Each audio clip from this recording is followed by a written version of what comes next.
the decisions that were made by Kwankwaso. It was Kwankwaso during his second term, when he was governor, the Emir of Kano died, Emir Bayero died. And so there was this, who will be the next Emir. The number of candidates who were qualified to be Emir. You have royal families in Kano, and so you have the kingmakers. They will choose somebody from one of the royal families in Kano. So there were, the son of the Bayero that died was a favorite. Then we have Sanusi, who had left being governor of Central Bank of Nigeria and who was interested in being an emir. Sanusi's father was a former emir of Kano. So Sanusi was qualified by royalty to be an emir, but he wasn't the favorite to be the emir.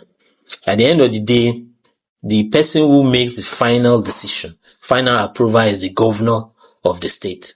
And so Kwankwaso made it possible, and Sanusi emerged as emir of Kano.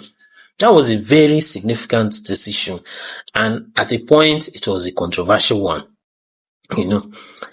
But when things became bad between Kwankwaso and his successor, Ganduje, Ganduje saw the emir as Kwankwaso's person, and Ganduje felt that Kwankwaso's people are my enemies, and all that. And there was this bitter re-election fight, Ganduje almost lost. Seems like he lost the first round of voting, but there were cancellations, and he had to go back. They had to do another round of elections. Then Ganduje was able to get re-election. There were suggestions that he felt that the emir was supporting the opposition candidates, and all of that. So Ganduje orchestrated the weakening of the emirate. He created more emirates. Instead of just one emirate in Kano, he created several emirates, weakening the power of the emir, and he did not stop there. He went ahead to depose Emir Sanusi and banished him to somewhere in Nasarawa state, So that's fighting, instead of just being friction between a godfather and godson, now devolved into more bitter conflict, where an emir whom Kwankwaso put there, appointed as emir, was removed, and there was so much bad blood between them. But what happened when, after 2 terms, Ganduje ruled for 2 terms, and he wanted to pick his own successor to be the governor of Kano State, but Kwankwaso also had his own successor in mind, Abba Yusuf. There was this election, and Kwankwaso came on top. Abba Yusuf now became governor. And so Abba Yusuf now reversed the decision that was made by Ganduje. Those emirates were dissolved under one Kano emirate, and the emir then was removed, and Emir Sanusi was reinstated as the emir of Kano. But then Ganduje was chairman of APC. He had federal connection, federal might. And so initially, the emir that was deposed for Sanusi to come in accepted it. He went out of the state. He knew what was to come. He accepted it. But then federal might encouraged him. And, for the first time, there were now 2 emirs claiming to be emir of Kano, And so you have an emir, Bayero, supported by federal might. You have Emir Sanusi, supported by state might. and all that, and you have that rivalry. And the case is now before the Supreme Court to decide who is the rightful emir of Kano. The Court of Appeal has gave a judgment that favored Sanusi, but now it's before the the Supreme Court. So what am I driving at is that there's this bitter rivalry between Ganduje and Kwankwaso.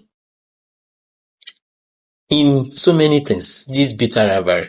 So there was no way, if Kwankwaso wants to go to APC, there was no way he was going to go to APC as Ganduje remains the chairman. There's no way. You understand?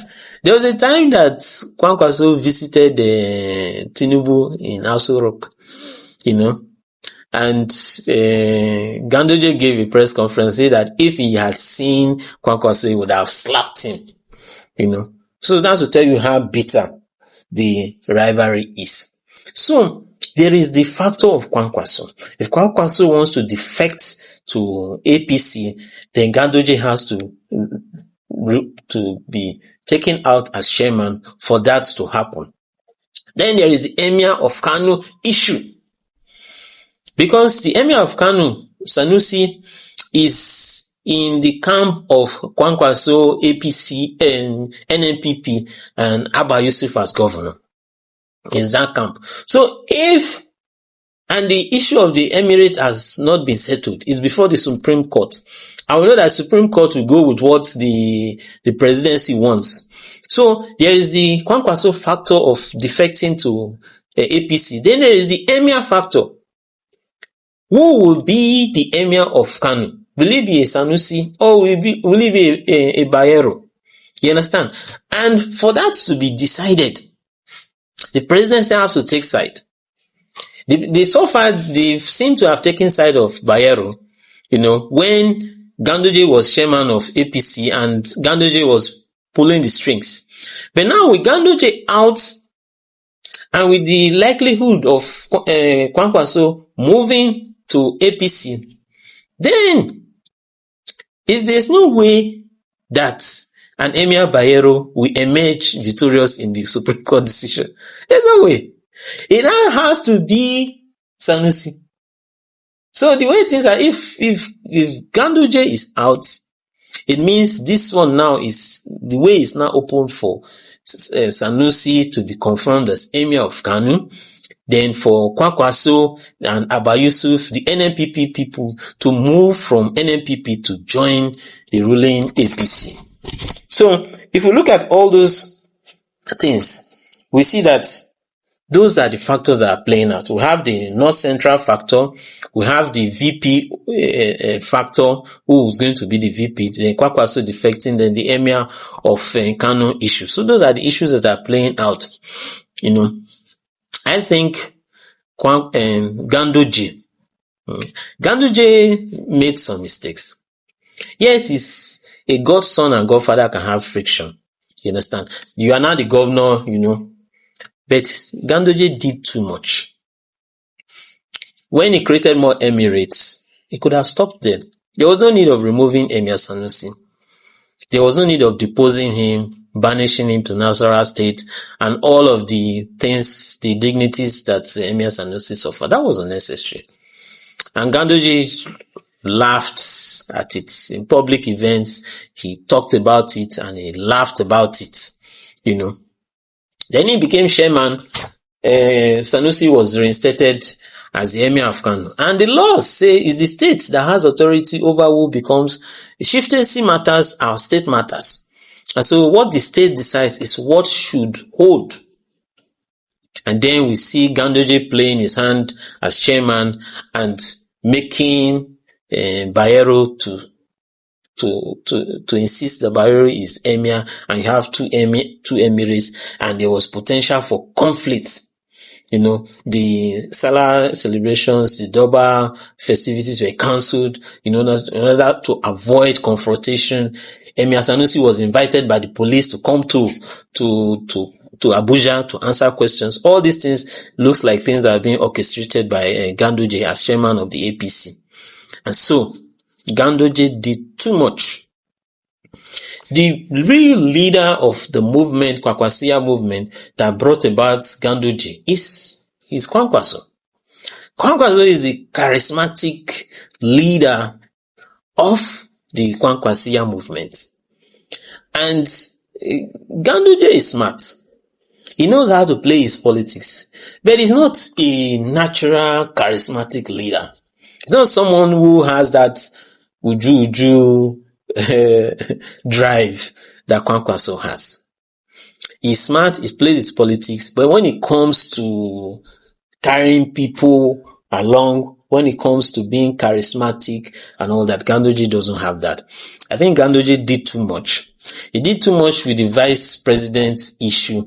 There was no need of going to the northeast and causing problem, saying it's Tinubu and not Tinubu Shetima ticket, causing problem, and all that. So there were several issues that Ganduje overplayed his hand. And now we see that the 2027 politics is not in favor of Ganduje in power, and Ganduje has now been the casualty of that. He overplayed his hand, and now we see he's now out of the equation. And if Ganduje doesn't have that power, there's problem for him. Because, no, there's problem.